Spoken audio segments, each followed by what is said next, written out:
Red सी के अंदर हम लटक रहे हैं। हम बस बहुत बुरे हाल में, पानी नहीं है पीने के लिए, खाने के लिए खाना नहीं है, बीमार पड़े हुए हैं। खारा पानी पी पी के हमारे जो अंदर से पूरा जिस्म गड़बड़ हो चुका है। मौत मौत के करीब पड़े हुए हम, बिल्कुल मरने के करीब है। मेरा नाम दिलदार अहमद खान है और एक मेरा साथी है सलामुद्दीन, एक मेरा साथी है अब्दुल गनी, एक साथी है मोहम्मद इस्माइल, एक साथी है मोहम्मद शफी और एक साथी है अली मोहम्मद। हम जा रहे थे इजिप्ट इस जहाज को छोड़ने के लिए। हम 6 अफराद है टोटल, 6 के 6 पाकिस्तानी है। और हमारे जहाज का पहले एक इंजन फेल हुआ, उसके बाद दूसरा इंजन फेल हुआ, उसके बाद जो स्टीयरिंग व्हील होता है ना, उसको कंट्रोल करने का व्हील स्टीयरिंग, उसका हाइड्रोलिक सिस्टम फेल हो गया। अब इस जहाज के अंदर कुछ भी नहीं, सिर्फ ढांचा रह गया है। इसकी मंजिल इजिप्ट थी, अम्मान से ये निकला था। 12 फरवरी को अम्मान से हम रवाना हुए थे इसको लेके। और अब ये तकरीबन कोई 15 दिन से जो ना हम ये सी में भटकते फिर रहे हैं। इंजन सर, एक इंजन हमारा जो इसके लाइनर लीक हुए थे, वाटर की जो अंदर कूलिंग सिस्टम है उसका, वो बस्ट हो गया था, तो उसमें ऑयल पानी मिक्स हो गया, वो बंद हो गया। दूसरे इंजन का गियर बक्सा डेड हो गया।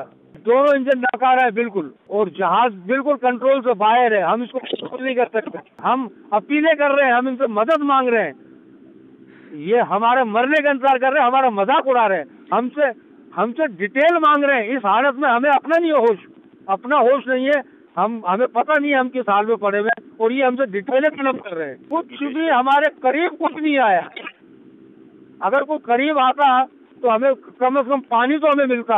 हमारे मरने का इंतजार कर रहे हैं। मेरे को ये समझ में नहीं आ रही हमारे मरने से इन लोगों को क्या फायदा होगा। सिर्फ एक मेरे घर से राब्ता हुआ है, एक मोहम्मद शफी के घर से राब्ता हुआ है, बाकियों के घरों से कोई राब्ता नहीं हुआ।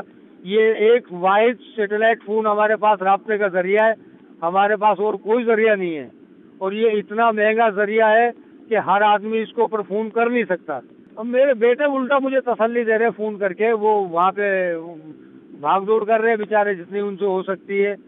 और उनको मैंने बताया, मैंने घबराओ नहीं, लेकिन मुझे ये पता है कि मेरी लाइफ पता नहीं कब कलेक्ट की है, ये किसी भी लम्हे जा सकती है। मैं प्यास से मर जाऊंगा, और भी कुछ नहीं होगा तो प्यास से मर जाऊंगा, भूख से मर जाऊंगा। नहीं तो ये समंदर जहाज को उलट देगा, क्योंकि आउट ऑफ कंट्रोल है जहाज। 6 पाकिस्तान के 6 बंदे यहाँ पे मौत से लड़ रहे हैं, मौत के मुंह में बैठे हुए हैं मौत के, और हमारा मजाक उड़ाया जा रहा है। कोई हमारी मदद नहीं कर रहा। हमारे जो इंजन डेड पड़े हुए हैं ना, उनके अंदर जो पानी था वो भी खारा पानी है, बिल्कुल मीठा नहीं है। उसमें डीजल और ऑयल मिला हुआ था, वो हमने निकाला है। उसको हमने किसी तरीके से कपड़े वपड़े छान के कुछ इस काबिल किया है कि उसको फिर उबाला है हमने। उबालने के बाद जरा सा वो ऐसा होता है कि अलग से उसको नीचे उतार लेते हैं, फिर जो उबकाई आने लगती है फिर रुक जाते हैं। फिर थोड़ा सा एक घूंट उतारते हैं अलग से नीचे, फिर उबकाई आती है फिर रुक जाते हैं। उसी के अंदर चावल उबाल लेते हैं, वो उबले हुए चावल 1-2 निवाले खा लिए, और जब उबकाई आती है तो फिर हाथ रोक लेते हैं।